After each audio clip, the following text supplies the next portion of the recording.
Hey team, on today's episode, I have Dayle Anderson, striker for Seaford Rangers, regular surfer, and all-around good guy. We discuss life, fueling, and visited Plunge Recovery to chat ice baths and compression socks for footballers.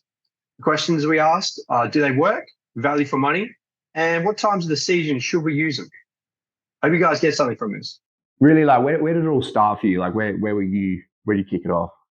Well, I first kicked it off, it would have been the year 1991, a very long time ago.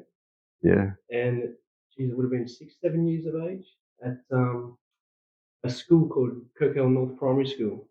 Okay. Yeah. Yeah, Kirkhill North. Kirkhill North. Where is Kirkhill North? Northern beaches of Sydney, New South Wales. Oh, nice. And so I used to go watch the older boys play on the soccer field, and they hit me up, come play. So I was like, yeah, all right. Went and played, and they thought I was a good player, so they hit me up and said, come and join the club, which was Kirkhill Soccer Club. Yeah. And I ended up, playing for them. That was my first year of club football. Yeah, nice. And then what sort of brought you over to South Australia then, I guess? Yeah, well, what brought me over here was my father. My real father lives down here, so yeah. Thought get down here and see him. And while I was here, thought, give soccer a go. So Seaford Amateurs was on the cards then, because that's where I was living, close by to the club. Yep. And that's where it all began here. Yep. I heard a story that you sort of scored 5 goals on debut or something like that for amateurs, and then sort of got the knock to maybe that you should change it up a level. Yeah, I did. Yeah, scored a few goals for the amateurs then. They were telling me about federation, so yeah, that was on the cards for the year after, which was 2009. Yep. And how did that go? Yeah, really good, man. It started off with 4 goals the first game. Wow. Against Noongar, so rivals. Okay. And from there, that whole season I was just banging goals away. Scored 19 gols. Yep. Oh wow, 19 goals in the first season. Yeah. Yeah, beautiful. It's not a bad kick out, isn't it? It's a good way to start things off. It is, man. It started off really good. Yeah. And that was like when I was a kid too. Our first year, we were undefeated. And and I think 3 years after that, we were undefeated as a kid. So my football journey started off on a high note. Yeah, right. Was there a goal scoring bonus? Is that why you... At Seaford? Yeah, is that why you turned it up a bit? I was trying to get it, So you played Feds for Seaford. Is there any other clubs that you played for? Yeah, I played South Adelaide Panthers for 2017 year, which was in the State League 1. Yep. We managed to win the league, yeah. And played for Savoy Amateurs up in Port Pirie. Okay, yep. Yeah. I played only half a season with Zach Elliott and Caden Tree. Yep. Wasn't too bad of a season, half a year. Yep, nice one. And I come back to Seaford after that and been there since. Yeah, cool. And now you've just taken the trip to amateurs. I have. I've gone back from Seaford Feds to amateurs. Yeah, so taking your foot off the gas a little bit and enjoying things. Enjoying things. You're banging goals away. Yeah. Didn't you guys won by a fair few yesterday, didn't you? It's 8-0. That's a good game to be a part of, isn't it? I saw in the first minute of the game. Nice header come over from Lexi did the cross. Bottom corner. Right. And makes the keeper second goal, which was... How many did you get? Did you get 8? I got 2. You got away? Got 2 in the first I thought you were rolling on here, like first one, second. Yeah. Yeah, cool. That was a good team effort, actually. Yeah. Have you always played up front? Well, I play attacking midfield in that 10 position at the moment. Right. So my first year at Seaford, I was as a 9. Yep. I sort of moved back now. Yeah, right. Yeah. But still attacking, man. Yeah. I know how to attack, so. What does like your match day fueling look like for Dayle Anderson? Would it give us a roll in sort of, sleep the night before? What do you aim for? Breakfast, lunch, how do you eat? Well, I'll start from the beginning. I'll get up. I'll have a glass of water. That's my first thing I do. Yeah. How many hours do you sleep that night? Yeah, how many hours? Well, I get roughly around 7 to 8 hours. Yeah. Do you try and prioritize a bit extra sleep or? Not really. I sort of hit the same schedule every night. Really, I go to bed at a certain time, wake up at a certain time. My alarm. Yep. Same on game day. Keep everything sort of normal. Right. And some mornings I'll have a shake, which is just a fruit veg shake. Yep. And I'll stretch. Stretch is a big thing that I do every morning. Right. I'll do that before a game as well. And for lunch, sort of, have a bit of sushi, bit of rice, Yep. bit of fish, and get into the game, have a couple of coffees, Yeah, That's okay. it. So breakfast, you get up, you sort of have that shake in there, and what's in the shakes? Like heaps of vegetables and Yeah, just some spinach, carrot, cucumber, bit of ginger, bit of garlic. Yep. Yummy stuff. Oh no. Banana, and I put a bit of coconut oil and coconut water in it. Yep. There's a variety of things, and I was telling you the other day about the cordyceps mushrooms that I also apply. Oh yes. Excellent. Yeah, nice. Sounds like fun shake. All right, cool. So the shakes first thing in the morning, and then you don't eat until lunch, and then have that sushi. Yeah, well, about 11 o'clock I'll have some sushi. 11 o'clock, and game time was 3, I 3 think. o'clock. Yeah, 3 o'clock. So you're eating about 11 o'clock, and then you've got roughly 4 hours there before game time, and coffees in the lead up. Is that what you're saying? Yeah, 2 coffees before the game. Yeah. Don't really have energy drinks, not unless I'm like really tired or something. Yeah. Okay. Yep. And then mid game, half time. Do you have anything in there or? Yeah, I'll always keep sipping water and pickle juice. I've been using that just for cramps. Like if I do feel an onset of cramps or muscles getting fatigued, Yeah. have a couple of swigs of that. Seems like a lot of boys are getting cramps. Hey, like Alex said this in the last episode, the episode with Alex.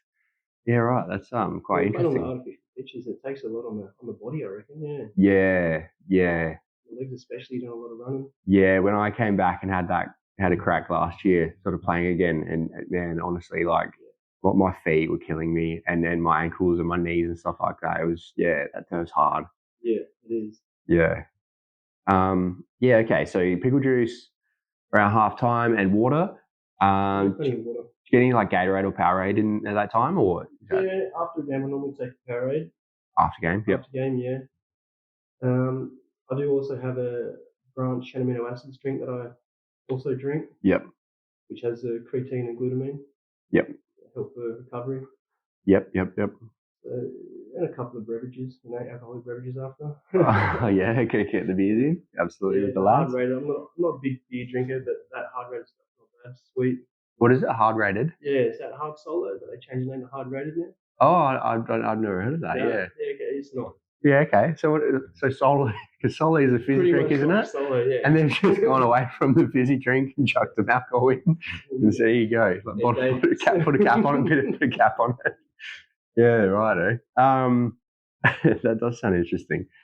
So, okay, so post game, you're coming out of it and you get the BCAs in, the Gatorade in, beers in. Do you usually eat or anything? I'll have some dinner, yeah. Yeah, okay. I'll grab something, maybe a pizza or something, yeah. Right, like, yeah, okay. So, yeah, sort of a cheat meal, get that food in. Yeah. Yeah. Because I don't eat too much leading up to a game, so I'm pretty hungry after it. Yeah.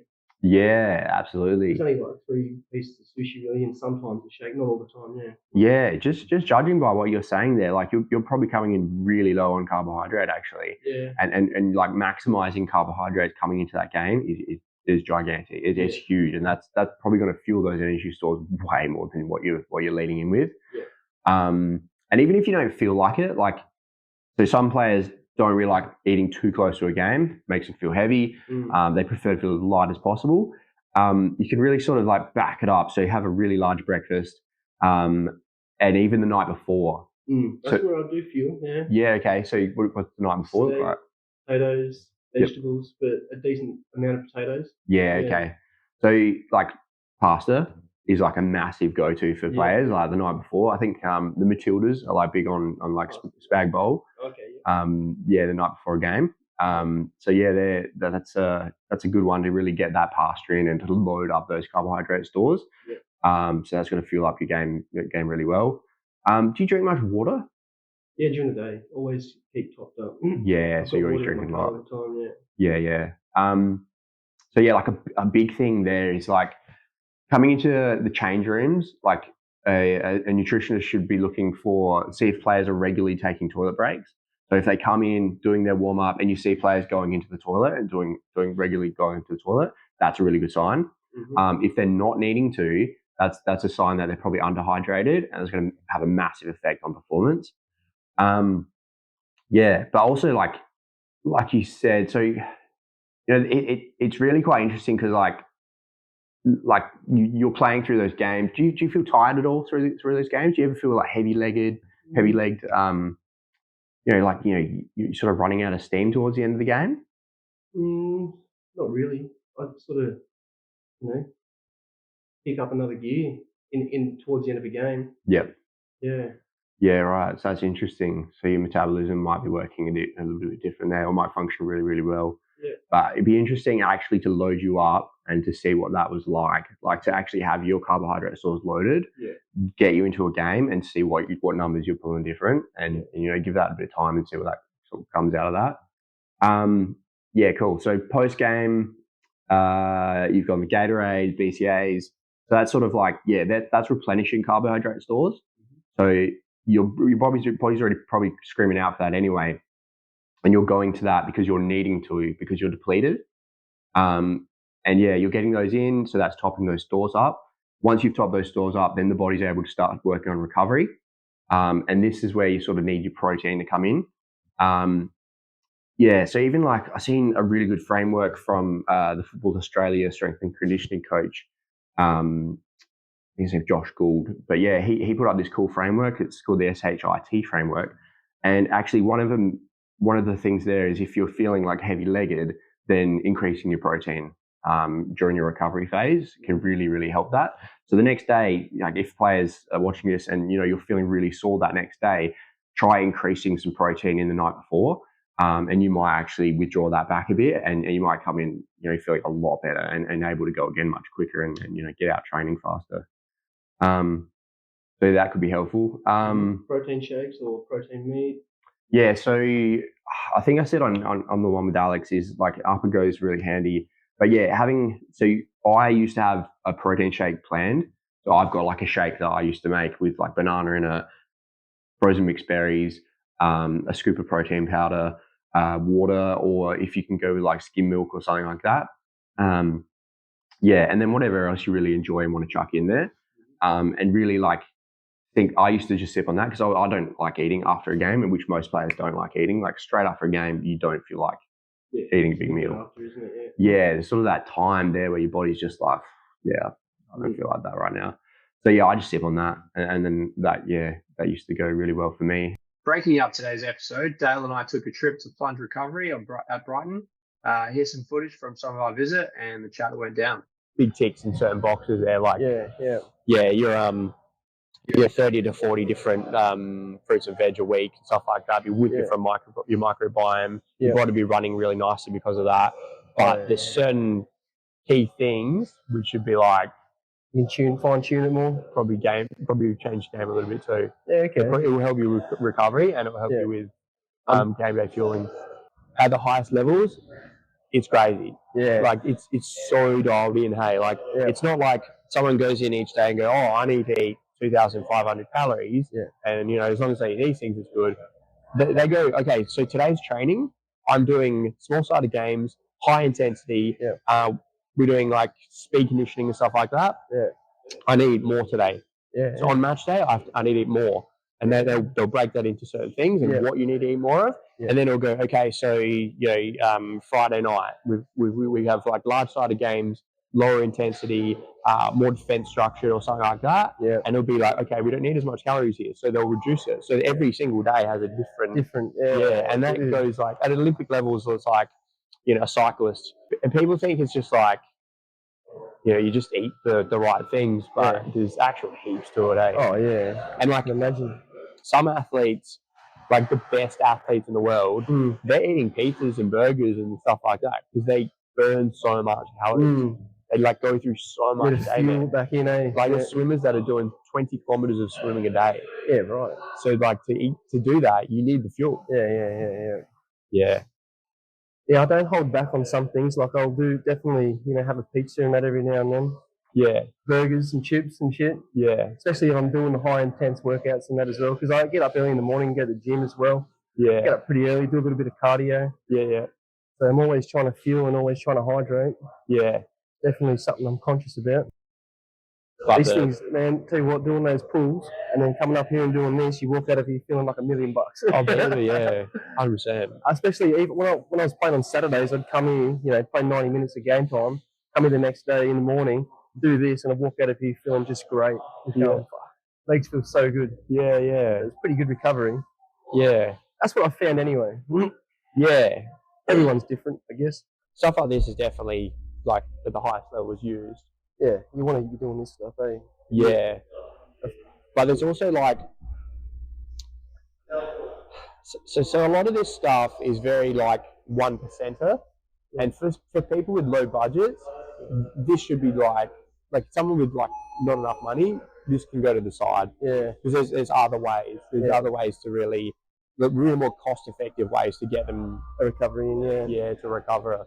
Well, I used to go down to the beach in winter, man. Before this was here, I used to go down there and do recovery the next day and just stand in the water, get up to my hips, just 15 minutes or whatever. Yep.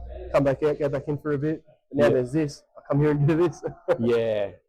So there is timing as well, right? Yeah. So with ice baths are fantastic. Like they're proven to really help recovery. And some of the studies I looked at, so as long as you're getting the ice bath in within 24 to 48 hours after that really hard intensity training, then the improvements are really good. So like heaps good at inflammatory markers go down. So that's great. So you're not getting as much inflammation, and you're recovering faster. You're able to sprint. Like they're able to go from needing recovery or in a really bad way to being able to sprint again much faster than someone that doesn't use ice baths. Yeah. But one of the negatives is so muscle protein synthesis is 20% less for someone who uses an ice bath. Yeah. So realistically, after a training session, we want muscle protein synthesis to be as high as possible, because you go and do training, whether it's sprinting, like playing soccer, kicking a ball, whatever, that's all doing like damage to those muscles, and those muscles want to repair and get bigger, right? So we want to maximize that muscle protein synthesis and create as much muscle as possible there. The ice baths themselves actually restrict that by 20%. So like it's stopping your muscles from getting their full growth.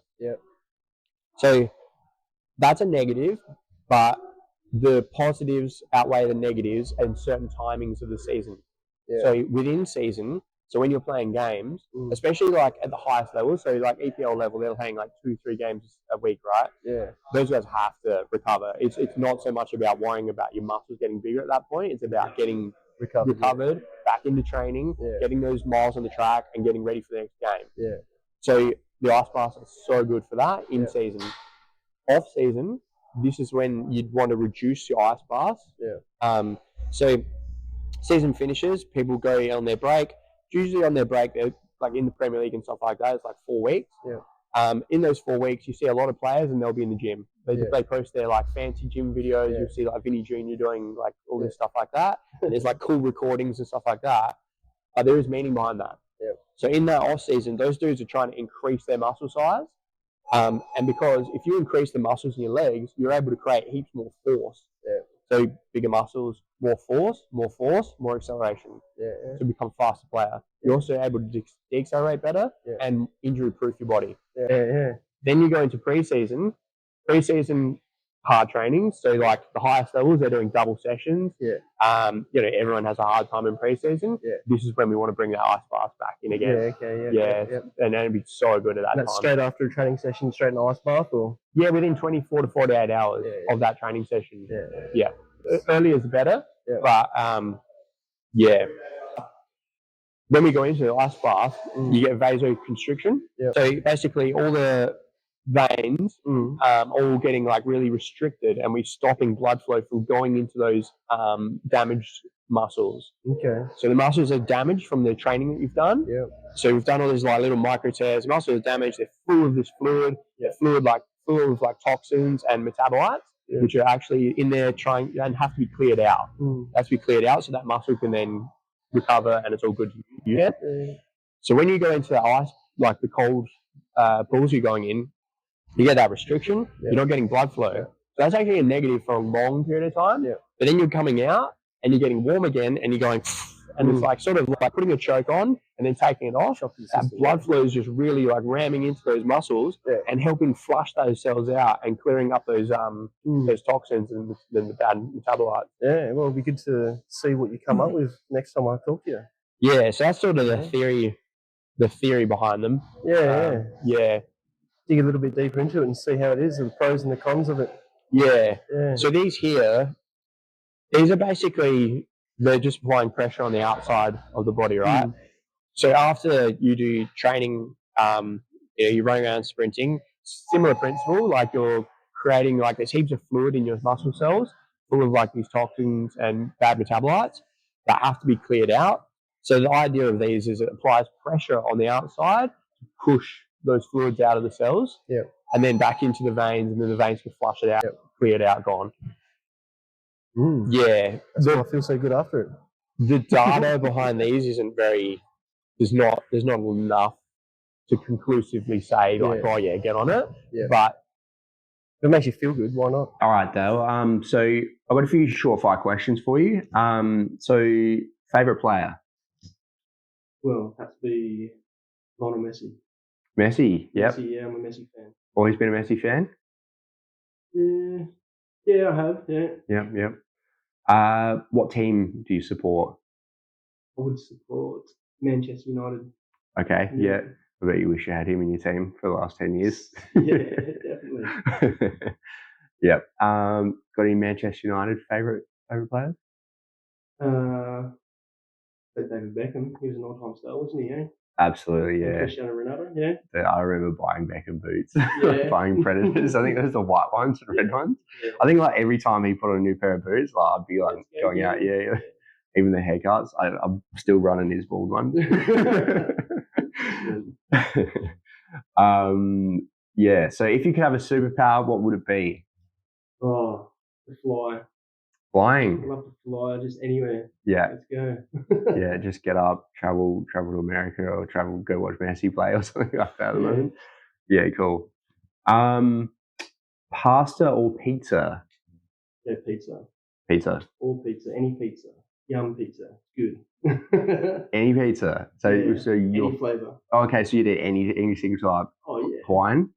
Yeah. Don't mind pineapple? Okay, yeah. What about you? Don't mind pineapple? Yeah, no, I love pineapple. Yeah, I'm all for pineapple on pizza. Cherries on it too, why not? Yeah, I like Supremes. Yeah, it's Supreme. Yeah, the more on it, the better. Yeah. I remember, a lot of places I've travelled to, I just, I go and order a pizza and there'd be like nothing on it. Yeah. Like in Brazil, I remember, we were like hell craving Western food because, we'd been eating Brazilian and trying to get around what they eat.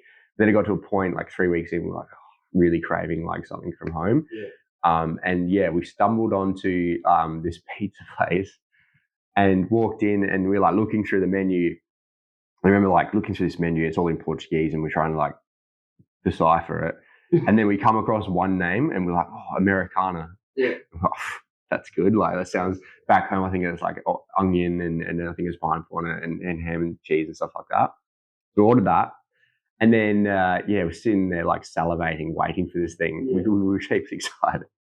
And then the waiter walks over and just drops his pizza down in front of us. And we looked at each other and we were so devastated. This thing came out, and I kid you not, it was a pizza base, and then heaps of cheese. We're going well so far. Yeah. But then it was covered in fruit. Fruit? Dates, grapes, like banana. Really? Dude, we were like devastated. Like, it just dropped, and we were like, oh no. Americano. What are we? Yeah, we're like, geez, thanks, mate. That does not represent American pizza. Yeah, exactly right. I think, that's anti-American diet, isn't it? Salamis, meats, come on. Yeah. Mushrooms. Absolutely. So if you went down a different sporting path other than soccer, what would it be? I love surfing. So I got into surfing for a few years when I lived in Nelson Bay. Yep. Port Stephens, I had a break from soccer. I was playing there. Yep. For a few years. And I got into surfing, man, and I loved it. I'd love to have been a professional surfer. Yeah. Oh, yeah. I gave it a go for a little bit. Like, I tried. I've got a high respect for you guys now. Like, like I sort of hanged out down the front and sort of started getting there. And then I tried to work my way to the back. And man, it takes a lot of energy to do what you guys do, eh? Yeah, oh yeah. Up in those waves, especially when it's big, they smash you around, don't they? Yeah. No, very tough sport. Well, they're thinking about opening up I think they are. It's been approved for a wave pool at Aldinga. Yeah. That's going to be really special. Yeah, right. Wow. Yeah, I remember them mentioning that they're potentially going to build a Disneyland near McLaren Vale. It's like, apparently they've put like they've put in for it and hoping for it. But man, imagine that. Imagine Disneyland being down here, Oh, no. and it'd be like right next to the wine region. So Yeah, like yeah. you could almost drop the kids off at Disneyland, and all the adults could just head over to Crown Vale. Oh, that'd be good. Best player you've ever played with? And you can't say Babbage. Babs, come on. He's a legend. Yeah. Nah, I played with Chris Travanowski. Bradley, yeah. Yeah, and Bradley Armour was another one. Yep. Two great quality players there. Yeah. That was my first season at Seaford as well. I remember trying to tackle Bradley Armour, and it was so hard to get the ball off that dude. Oh, For some reason, he just shifts his body really well and covers that ball. Hey. Okay, so team to win the Premier League this year. Who do you think will win it? oh, geez, man. Wouldn't have a clue. Yeah, because you don't really follow it too closely, do you? Man City do it right, don't they? Yeah, there's won like 3 of the last 5 or something. 4 of the last 6. There you go. That's them. Yeah, probably. Although, like, I hope there's sort of a drop this year, and it's a bit more, a bit more fight between the other teams. I feel like Man United are gonna step it up again this year. They've had a lot of injuries last year, and it seemed like they made some good changes. I think Liverpool will drop off a bit, but don't know. Surely Chelsea's got to return to this fight this summer because they've been out for a while, though. they were just shocking last year, man. Were they? Yeah, but they came sort of back in at the end, but yeah, it wasn't pretty for a while there. Yeah, okay. And they'd spent a lot of money. Did they? Yeah. So last question, which I think we all know the answer that you're going to give: Messi or Ronaldo? Messi. Okay. Yeah. Well, that's it for today. Thanks for coming on, Dayle. Yeah, if you got time, go down to Seaford Rangers to watch Dayle score 700 goals a game. But yeah, no, the boys down there do a good job, and they've got a good community. So yeah, go check them out. If you can, give us a like, share, and subscribe. That's all for us. I'll edit that bit out. Hey team, I just wanted to summarise some key points from today's episode. Dayle definitely prioritises, his recovery protocols, and he makes sure that he eats a good variety of colourful different foods. And he's approaching 40 now, and no signs of stopping. And that's kind of evident in the things that he practices in his day-to-day life. And there's plenty of data to sort of back this up to say, if we take time and take care of ourselves, we're going to make our body last longer, and we're going to make ourselves, be able to play longer and enjoy the sport that we love playing. And at the top level, that's going to be like highly important. Like the longer you can prolong your career, the better it's going to be.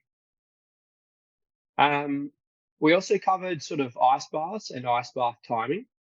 And it's important to sort of think about, ice baths during season and during pre-season. They really do have a good place here, because we want to be able to basically get from game to game or maximize the amount of training sessions we can turn up to. And ice baths help with this. They reduce the inflammation. They get us back sprinting. We get us back training. We get us back playing quicker.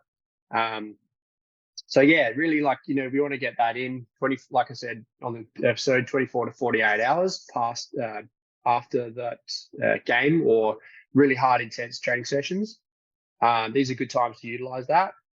And a time when we shouldn't or we should reflect on maybe not using it as much, is during off season. So during off season, we're obviously not playing games. We're not training as much hard sessions. And really, this is a good time to be strength training, making our body more durable, making us basically stronger across joints, less chance of injury, increasing those muscle fibers and lean muscle mass, so we can able to produce more force and accelerate and jump higher and stuff like that. So ice baths have a slight negative effect on this. So it's around negative 20%, and realistically, that could be quite a bit in the scheme of things. So maybe if you've got gym sessions, then don't use it after those gym sessions. But if you've got technique sessions or you're working hard on improving your sprint technique or something like that, then maybe after those sessions you could apply it. We also covered a bit about compression socks, and to be honest, I can't find a lot of data to say these really do that well. It's very conflicted, but if anyone finds anything, please shoot it my way. I'd love to look at that. But as Dayle pointed out, the psychological benefits exist. So that's a big thing as well. Like if you've got a recovery plan and you're doing that, and it makes you feel good, and in your head you're going, yep, I know that coming into that first training session of the week, I'm good to go. So yeah, that's a big benefit as well. But yeah, realistically, like if you guys are looking for cost-effective bang for your buck recovery, sleep is king. So making sure you get those 7, 8, 9 hours sleep, nap when you can, get as much as you possibly can in. And like make sure the temperature in your room's good. Make sure you don't eat within 3 hours before going to bed. 2 hours, turn that phone off. Make sure there's like no light in that room. And really like get into a nice deep sleep. I think like some interesting things I've been noticed is, now that we've got more devices monitoring us, especially like those work devices and the sleep monitoring devices, people are noticing that, they'll go to bed with a plan that, okay, if I go to bed now, I'm going to get 8 hours sleep. But people are rocking up to bed and, they're on their phone, they're watching TV, watching something on their laptop. And then they turn that off, and then, then they have to take time to actually fall asleep. And by the time all this happens, they're only really getting like 6.5 hours sleep. So yeah, that's probably like something to sort of be aware of or sort of focus on. And you're going to probably notice a big difference in your recovery and adaptation as well. So other bang for your buck options is obviously nutrition. Right foods in the right places makes a big difference, especially like prioritizing protein. Stress management in your life, in your day-to-day life. So yeah, if we can reduce as much stress as possible, I'm sure we all are trying to do that and want that. And hydration is an easy winner. So yeah, hope you guys got something really good from this episode. That's all for me. That's all for today, guys. You can follow The Football Nutritionist on Instagram and X, and jump onto our blog at thefootballnutritionist.wordpress.com. Remember, keep fueling for success and kicking those goals.